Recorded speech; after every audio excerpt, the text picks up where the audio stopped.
सफल आयोजन के लिए अध्यक्ष की आवश्यकता होती है, उसी कड़ी में आज के इस कार्यक्रम के अध्यक्षता के लिए मैं हमारे सभी में वयोवृद्ध शिक्षाविद माननीय जगदीश जी भाकर साहब, SMT स्कूल केरवाली, आपका नाम प्रस्तावित करता हूं। नीमका थाना लोक शिक्षा अधिकारी माननीय सम्माननीय राधेश्याम जी योगी जी का नाम प्रस्तावित करता हूं। आपका स्कूल शिक्षा परिवार नीमका थाना की ओर से बहुत बहुत धन्यवाद। विशिष्ट अतिथि के रूप में जिला सचिव SSP सीकर माननीय कमलेश जी का नाम प्रस्तावित करता हूं और ब्लॉक अध्यक्ष स्कूल शिक्षा परिवार इकाई नीमका थाना माननीय कृष्ण कुमार जी खटाना को मैं आमंत्रित करूंगा और मंच पर विराजमान हूं। आज के हमारे इस कार्यक्रम के मुख्य वक्ता के रूप में SSP के जिला अध्यक्ष सम्माननीय सुरेश कुमार जी चौधरी, आपका नाम प्रस्तावित करता हूं।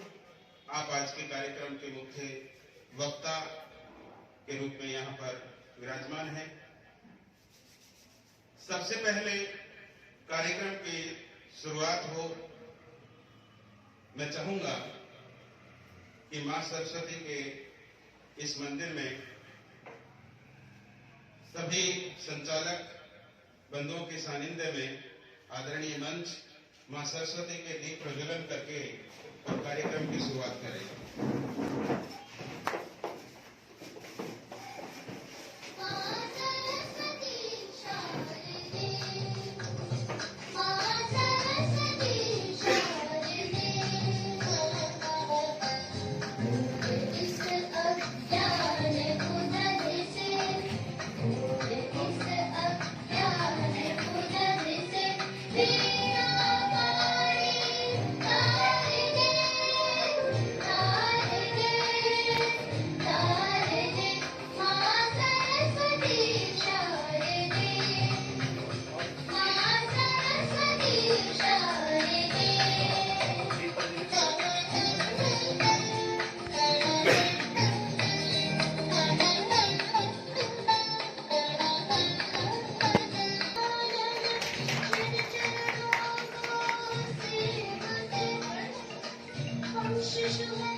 इस प्रार्थना के आनंद के साथ हम आज के इस कार्यक्रम की शुरुआत करते हैं।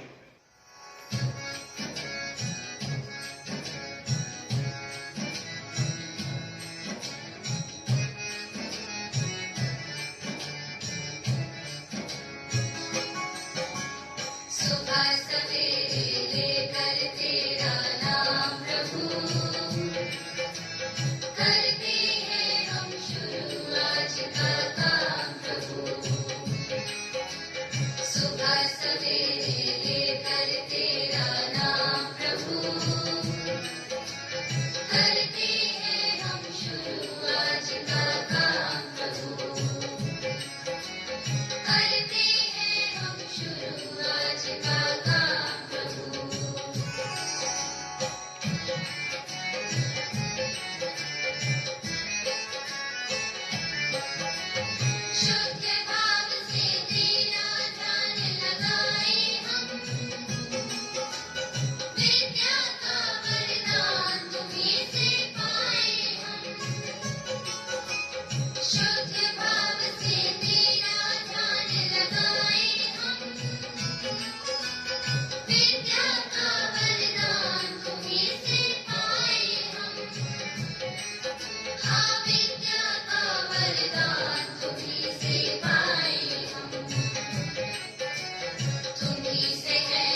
आदरणीय पवन कुमार जी शर्मा, आप आगे आए और आज के हमारे कार्यक्रम के अध्यक्ष महोदय को शाखा पहना करके और इनका स्वागत करें। हमारे कार्यक्रम के मुख्य अतिथि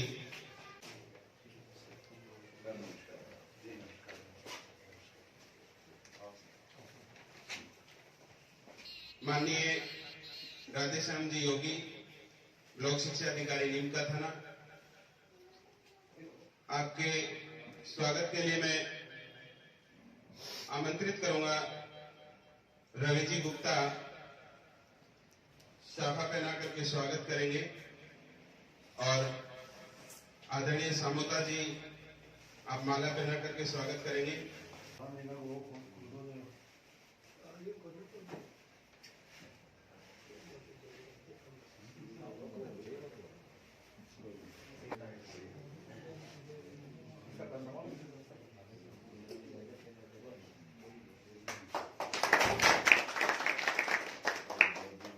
बहुत बहुत धन्यवाद साहब, आपने कार्यक्रम में पहुंच करके स्कूल शिक्षा परिवार का मान बढ़ाया है। अब स्कूल शिक्षा परिवार के जिला सचिव माननीय कमलेश जी का शाखा पहना करके स्वागत करेंगे महावीर प्रसाद जी ब्रजवासी, और माल्यार्पण करेंगे सतीश जी सर।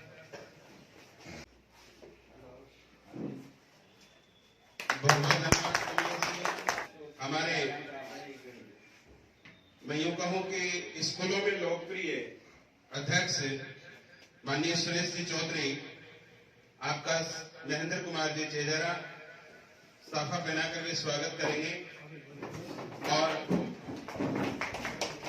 आदरणीय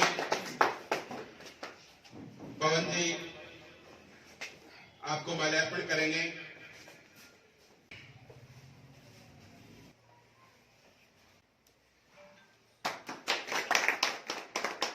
बहुत बहुत धन्यवाद।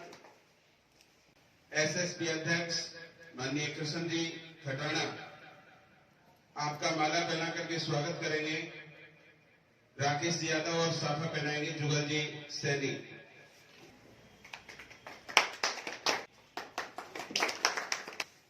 सर्वप्रथम मैं मां सरस्वती नमन करते हुए आज के मुख्य अतिथि श्रीमान राधेश्याम जी योगी, ब्लॉक शिक्षा अधिकारी नीमका थाना, जिलाध्यक्ष सुरेश जी चौधरी,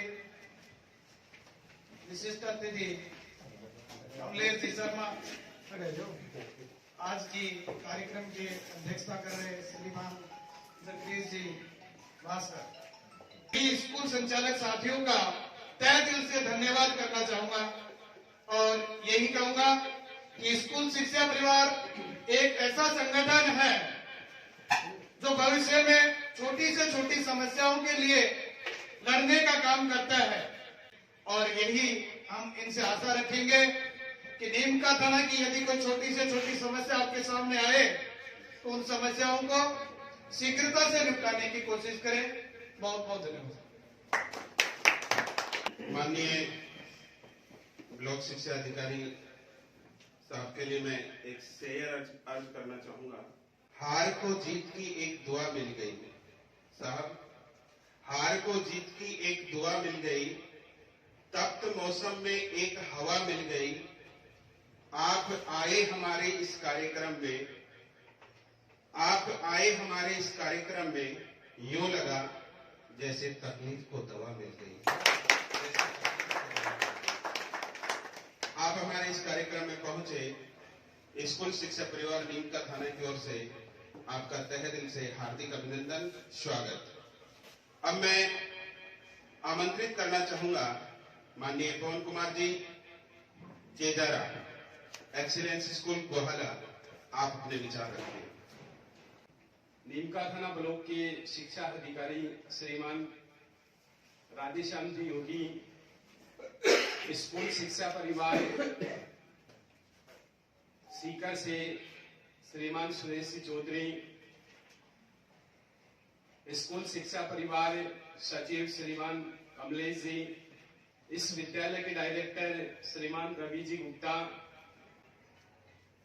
स्कूल शिक्षा परिवार ब्लॉक नीमका थाना के अध्यक्ष श्री कृष्ण कुमार जी खटाना, अन्य विद्यालय से पधारे हुए संचालक महोदय, निर्देशक महोदय, सबसे पहले नववर्ष 2022 की हार्दिक शुभकामनाएं। कुछ समस्याएं जो हैं हमारे क्षेत्र से सभी स्कूल संचालकों की हैं। प्रथम जो समस्या है आरटी भुगतान की, लेकिन आरटी का जो पैसा पिछले साल का था अभी तक हमें भुगतान नहीं हो पाया। इससे पूर्व हमें ये कहा गया कि भौतिक सत्यापन होगा, उसके पश्चात आपका पैसा आपको मिलेगा, एक साथ मिलेगा, लेकिन अभी तक जो है क्लेम बिल 25% के बनाए गए और वो भी अधिकतर स्कूल जो हैं उनके अभी तक भुगतान नहीं हो पाए। दूसरी समस्या, ब्लॉक स्तर पर जो रिजल्ट है विद्यालय का जो जमा होता है, सभी संचालक महोदय चाहते हैं कि नीमका थाना ब्लॉक जो है वहीं पर जो है रिजल्ट यहीं जमा हो। तीसरी समस्या श्रीमान सीबीओ साहब के सामने हम रखना चाहते हैं कि लॉकडाउन वाली स्थिति में हम स्कूलों का संचालन किस तरीके से करें, इसका मार्गदर्शन भी आप हमें आज देके जाएं। एक उम्मीद लेकर जो है आज हम यहाँ आए हैं और उस समस्या का समाधान जो है आप हमें बताएं किस तरीके से हम पिछले 17 माह से जो है उबर कर इन 4 महीनों के अंदर विद्यालय संचालित की है और दोबारा स्थिति पहले वाली आ रही है। तो मैं सीबीओ साहब से निवेदन करूंगा कि आप इन समस्याओं को हमें मार्गदर्शित करके जाएं कि हम देश के लिए नवयुग तैयार कर रहे हैं, हम कर्जे में डूबे हुए हैं, हम किसी भी तरीके से विद्यालय को संचालित कर रहे हैं, एक अच्छा कार्य जो देश के लिए कर रहे हैं उसको भी आप हमें जो है मार्गदर्शन दे के जाएं। धन्यवाद। एक दो समस्या मेरे भी ध्यान में है, जैसे क्रीड़ा शुल्क हमारी बहुत बड़ी पीड़ा रहती है साहब। कोरोना में स्कूल नहीं चलती तो ऑर्डर आ जाते हैं कि स्कूल नहीं तो फीस नहीं, लेकिन जब खेल ही नहीं तो क्रीड़ा शुल्क किस बात का। हमें पाबंद किया गया कि आपके समान परीक्षा योजना के पेपर तभी लिए जाएंगे जब आप क्रीड़ा शुल्क जमा करवाएंगे। एक स्कूल संचालक की बहुत कम समय में सीकर से नीमका थाना से सीकर की दौड़ 2-2 बार 4-4 बार हो जाती है। हम चाहते हैं कि जब खेल हो हमसे सहर्ष क्रीड़ा शुल्क लिया जाए और हमारे स्कूलों को पार्टिसिपेट करने के लिए आमंत्रित भी किया जाए। जो पार्टिसिपेट करते हैं हम खुशी खुशी क्रीड़ा शुल्क देने को तैयार हैं, लेकिन जो पार्टिसिपेट नहीं करते, सूचना भी नहीं मिलती, उनको क्रीड़ा शुल्क के लिए बेवजह परेशान नहीं किया जाएगा। एक स्काउट कोटा मनी साहब, स्काउट कोटा मनी स्कूल चाहे पार्टिसिपेट कर रहे हैं या नहीं कर रहे हैं, सबके लागू कर दिया गया है। तो थोड़ा सा इस पर भी आप हमें राहत की सांस दिलाएं। अपने इस कार्यक्रम को हमने 2 भागों में विभाजित करवाया है। तो मेरे उद्बोधन पहले आने की वजह, सर का टाइम कम था, इस वजह से मैं पहले आ गया। तो सर से मैं सबसे पहले समस्या ही रख रहा हूं, क्योंकि हम छोटी स्कूल चलाते हैं और जो काम करते हैं उनके समस्याएं ज्यादा आती है। सर, जहां स्कूल शिक्षा परिवार का नाम आ जाता है वहां एक चीज जरूर आप ध्यान में ले लीजिए कि ये कोई पढ़े लिखे स्कूल संचालक है, क्योंकि हम प्रत्येक जो भी नियम कायदे हैं वो पढ़कर आपके सामने आने की कोशिश करते हैं। तो मैं इतना जरूर निवेदन करूंगा कि स्कूल शिक्षा परिवार कभी भी आपको फर्जी काम करने के लिए या कोई दबाव का काम करने के लिए नहीं कहेगा। सर, सबसे पहले पॉइंट हमारा यही है कि हम वही काम करवाएं जो हमारा काम लीगल है और लीगल तरीके से हो। कुछ अड़चनें आ जाती हैं, आप भी जानते हो, कि वो अड़चन ना आए। सर ने 2-3 समस्याएं रख दी। अब मैं थोड़ा सा उनको, जैसे माधुराम जी ने कहा कि सर क्रीड़ा शुल्क, तो इसके संदर्भ में मैं सर आपसे एक निवेदन कर लूं कि इस बार ये समस्या आई कि जब हमारे सम्मान परीक्षा के पेपर जमा हुए तब ये कहा गया कि 2 साल की क्रीड़ा शुल्क हम लेंगे, तब ही आपकी सम्मान संख्या, जो सम्मान परीक्षा की संख्या ली जाएगी और उसका शुल्क लिया जाएगा। तो सर उस समय हमने ये विरोध किया कि हमारे जो शिक्षा मंत्री हैं वो ये कह रहे हैं स्कूल नहीं तो फीस नहीं, तो क्रीड़ा नहीं तो क्रीड़ा शुल्क क्यों? तो इस संदर्भ में हमने 1 साल का क्रीड़ा शुल्क नहीं दिया। तब वहां ये समस्या है कि आप क्रीड़ा शुल्क नहीं दोगे तो एग्जाम नहीं होगी, वो नहीं होगी। तो सर मैं उसी समय ये कह दिया कि क्रीड़ा शुल्क आप 1 साल का दोगे तो तुरंत आपका एग्जाम दिलवाने की हमारी जिम्मेदारी रहेगी। एग्जाम भी होगी सर, विभाग इस चीज को समझ गया। उसके बाद में एक छोटा सा एक आदेश निकला कि स्काउट कोटा मनी जमा करवाएंगे तब भी पेपर दिए जाएंगे। जो स्कूल स्काउट में पार्टिसिपेट करती है उसके लागू रहता है। तो या तो वो पेपर, या नहीं सर, इसका यही समाधान करवाया जाए कि जिस दिन एग्जाम स्टार्ट होती है उस दिन पेपर एक साथ दे दिए जाए और उसके लिए कड़े नियम बना दो। यदि हम फर्जी पाए जाते हैं तो पूरे राजस्थान का जो खर्चा वहन करता है वो स्कूल वाला कर लेगा। यदि कोई गड़बड़ करता है, आप बराबर जांच तो करते ही हो, हाफ ईयरली चाहे वार्षिक परीक्षा हो, उसकी जांच टीम चलती रहती है सरकार की तरफ से। यदि हम फर्जी पाए जाते हैं तो हमारे ऊपर पेनल्टी लगाओ। जो बच्चा अध्ययन कर किसी स्कूल में अध्ययन कर चुका और वो दूसरी स्कूल में जाए और उसको बगैर प्रमाण पत्र उसको एडमिशन दे दिया जाए, ऐसा कहीं नहीं लिखा हुआ है। और अध्ययन के अंदर ये सामने आया कि स्काउट कोटा मनी और क्रीड़ा प्रतियोगिता ये एक्टिविटी शुल्क है। मेरी बात समझ गए होंगे आप? जो एक्टिविटी जो पार्टिसिपेट करता है उसके लागू रहता है। हम इतने दिन से ऊपर की क्लासों का भी क्रीड़ा शुल्क देते आ रहे थे, 6वीं से लेकर 12वीं तक, लेकिन अब ये समझ में आया है कि ये सर एक्टिविटी शुल्क है। जो स्कूल पार्टिसिपेट करती है वो इसके अंदर फीस जमा करवाएगी। तो इस संदर्भ में सर आप थोड़ा सा देखना, आरटी भुगतान को लेकर बहुत सारी समस्याएं रहती हैं। अब आरटी भुगतान से एक सर मेरे माइंड में, मैं सर आप लोगों के बीच में 4 साल से काम कर रहा हूं, तो एक मैं भी छोटी सी स्कूल चलाता हूं, सीकर के पश्चिम साइड में चलाता हूं। मेरे बाद में नागौर स्टार्ट हो जाता है, वहां से लेकर मैं यहां तक जब पाटन तक पहुंचता हूं तक इन लोगों की जो समस्याएं मेरे सामने आती हैं बहुत ज्यादा आती है सर। सबसे बड़ी समस्या तो ये आती है कि हमारा जो परिवार की मुखिया नहीं है, हमारा कोई, जो इतने लोग बैठे हैं इनका कोई मुखिया नहीं है सर।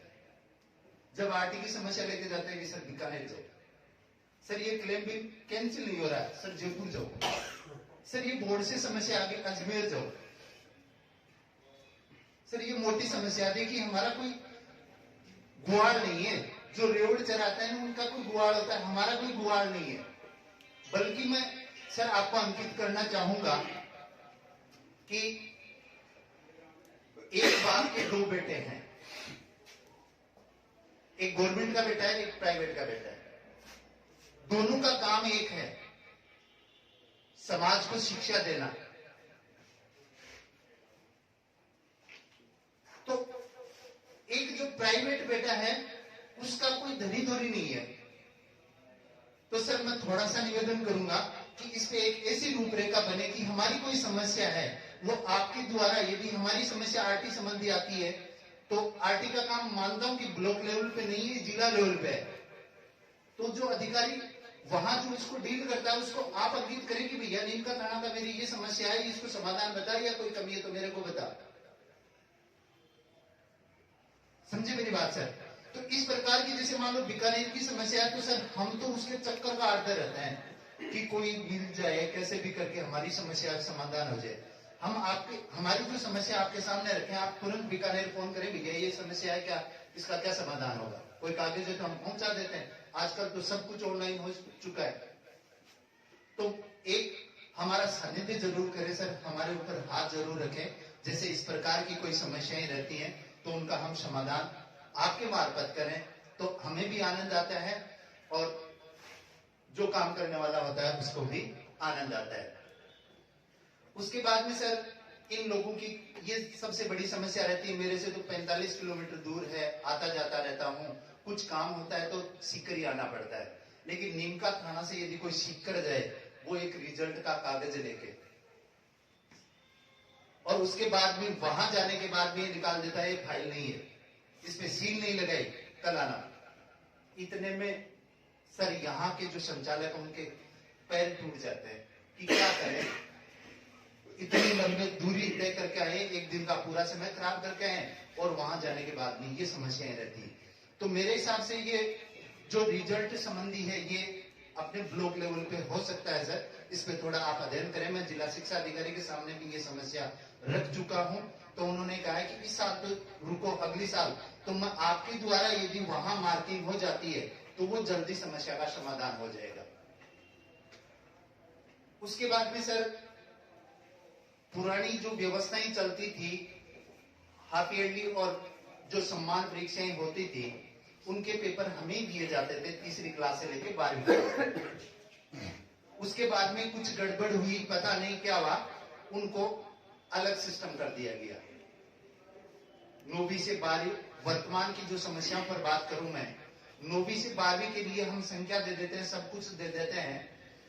पहले की तरह हम भी एक जिम्मेदार नागरिक है, पहले थे, उससे ज्यादा जिम्मेदारी निभाने की कोशिश कर रहे हैं। पेपर लेने के लिए सुबह और शाम को 2 पारियों के अंदर, यदि वो 5 किलोमीटर है या 2 किलोमीटर है, 2 टाइम वहां जाना पड़ता है। अब यदि वो बच्चा कहीं पीछे पड़ा हुआ है तो उसको डॉक्यूमेंट लेना जरूरी है सर, और डॉक्यूमेंट चलो उसको पता नहीं है तो स्कूल वाले उसको सूचित कर देते हैं कि भैया ये बच्चा मेरे पास 5 साल पढ़ा हुआ है, अब आपके पास आ गया 8 साल पढ़ने के बाद में, 8 साल मेरे पास पढ़ा हुआ है, 9वीं में आपके पास आया, तो सर एक शपथ पत्र झूठा लिखा लिया जाता है कि मेरा बच्चा कहीं नहीं पढ़ा हुआ है, इसको एडमिशन दे दिया जाए, चाहे वो प्राइवेट स्कूल हो चाहे सरकारी स्कूल हो। इस प्रकार की जो समस्याएं हैं सर, आपके द्वारा ये शायद ज्यादा बेटर रहेगा। इस संदर्भ में पिछले सोमवार को, जो ये सोमवार गया है, इसी पिछले सोमवार को मैं जिला शिक्षा अधिकारी के साथ 5 लोगों के साथ गए थे, 2-3 समस्याओं को लेकर।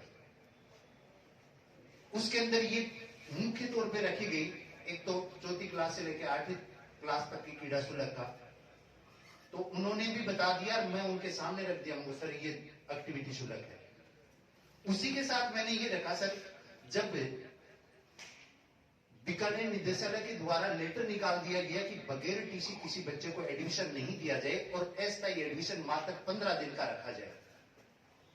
पहले इसको 3 महीने के लिए रखा गया था, स्कूल शिक्षा परिवार के द्वारा इसका विरोध किया गया और सरकार के सामने डाटा पेश किए गए, तब उसको चेंज किया गया और मात्र 15 दिन अस्थायी एडमिशन। सर मैं अपने सीकर जिले के अंदर हजारों ऐसे एडमिशन बता दूंगा जिनका आज तक टीसी नहीं मंगाई गई, और टीसी उस बच्चे की लेना अनिवार्य हो जाती है जिस बच्चे का एडमिशन फॉर्म अभिभावक के द्वारा भरा गया है और उसको एसआर के अंदर एंट्री कर दी गई है। चाहे वो बच्चा एक दिन ही किसी स्कूल में आया है, उस बच्चे की टीसी लेना अनिवार्य हो जाता है। आप हमारे गार्जियन हैं, हम आपके छोटे बेटे हैं, तो इन समस्याओं का थोड़ा सा समाधान कीजिए। जय हिंद, जय भारत। बहुत बहुत धन्यवाद जिलाध्यक्ष जी। टीसी के मामले में मैं भी सर का थोड़ा सा ध्यान आकर्षण करना चाहूंगा। सर एक छोटा सा आपका इतना सा हो जाए कि जो भी टीसी की समस्या आपके सामने रखे गार्जियंस, तो आप उससे ज्यादा ना कह करके इतना कहें कि भैया नो डोज अगर आपने ले लिया, उसके बावजूद अगर स्कूल टीसी नहीं दे तो मैं टीसी दिलवाऊं, वरना पहले नो डोज आप लेके आए। क्योंकि सरकारी स्कूल में 20 रुपए की किताब भी अगर बाकी रह जाती है तो बच्चे की टीसी नहीं दी जाती, उसका नो डोज कंप्लीट करवाया जाता है। सर हमारी तो 30-30, 40-40, 50-50 हजार रुपए बाकी रह जाते हैं, और बिना नो डोज गार्जियंस दादागिरी के साथ आपके साथ जाता है और बिना कुछ सोचे समझे अधिकारी लोगों का आदेश हो जाता है, और वो भी बाई फोन कि टीसी दे दो। तो थोड़ा सा रिक्वेस्ट रहेगी कि बच्चे या उसके गार्जियंस को नो डोज के लिए बोल दिया जाए तो शायद सारी समस्या समाप्त हो जाएगी। अगर स्कूल नो डोज दे देता है तो उसका सब कुछ जमा है और कोई समस्या किसी की आएगी नहीं। तो इतना सा निवेदन है। अब मैं निवेदन करूंगा माननीय ब्लॉक शिक्षा अधिकारी जी, आज के मुख्य अतिथि, आप अपना उद्बोधन रखें। संक्षिप्त में एक्सप्रेस करूंगा मेरी बातों को कि सबसे पहले तो मेरा आपसे निवेदन है कि आप अपने को अंडर एस्टिमेट कभी ही मत समझा करो। ये आदमी की सबसे बड़ी लैक्यूना है कि अभी हमारे 2-3 साथियों ने कहा था कि हम, अध्यक्ष जी ने भी कहा है कि हम छोटी स्कूलों के मालिक हैं। अब्दुल कलाम जी ने कहा कि don't underestimate yourself, you are unique personalities in universe. कि आप इस ब्राह्मण की unique personality, no one can compare to, आपके बराबर कोई नहीं। तो हम ये समझे कि मैं अपने आप में यूनिक पर्सनैलिटी, चाहे छोटी प्रीमिस, छोटे इंस्टीट्यूट, छोटे ऑर्गेनाइजेशन, छोटे संगठन का मालिक हो, चाहे बड़े संगठन का मालिक हो, any leader lead on himself. प्रत्येक लीडर, प्रत्येक जो लीड करता है अपने आप उसको लीड करता है। हर की अलग अलग एक्टिविटी, अलग अलग एटीट्यूड, अलग अलग क्रियाकलाप होते हैं। तो अंडर एस्टिमेट अपने को भी नहीं समझना चाहिए। रही बात अपने पास कम बच्चे हैं, ज्यादा बच्चे, वो आगे की बात है। हम जिस भी संस्थान में बैठे हैं, जहां भी विराजमान है, जिनको भी चलाते हैं, तो हम ये समझे कि मैं ही सब कुछ हूं, मेरे बराबर कोई नहीं, तो हम कभी हार ही नहीं पाएंगे। मैं याटी क्या है, कोटा मनी क्या है, क्रीड़ा शुल्क क्या है, फीस कब देने के बाद थोड़ी देर बाद में चर्चा करूंगा, आपको बताऊं पड़ा था। जंगल का जो राजा होता है उसको कभी किसी ने चुना नहीं थी। You are king of this forest, किसी ने नहीं चुना। बहुत सारे जीव जंतु उसमें रहते हैं। आप पढ़े लिखे विद्वान हो, कहीं मेरे से आप ज्यादा जानते हैं इन चीजों के बारे में। हाथी है अपने आप में बहुत बड़ा जानवर है, पावरफुल है, बहुत वेट रखता है अपने आप में। वो जब चलता है तो बहुत सारे छोटे मोटे कीट पतंगे, छोटे मोटे जानवर जो भूखते रहते हैं, चलता रहता है, फिर भी नो प्रॉब्लम, ठीक है। सबसे तेज दौड़ने वाला चीता है, उसमें बहुत ताकत है, बहुत फर्राटे से दौड़ता है। बहुत फोक्स लोमड़ी है, बहुत चालाक होती है, मतलब इंसिडेंट को अपने आप में हैंडल करती है और बच के भी निकल जाती है। पर उनको ये पता नहीं कि तेरे अंदर कितनी पावर है, तू क्या कर सकता है, क्या नहीं। जब शेर है जंगल का राजा, उसको ये पता है कि मैं अपने आप में कुछ कर सकता हूं, तो इसलिए उसको जंगल का राजा कहते हैं। तो आप सारे राजा हो, कौन किससे कम है।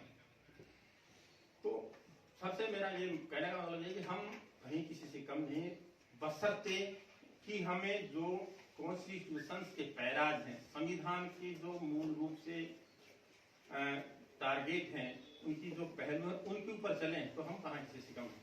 सबसे पहले माता सरस्वती को नमन,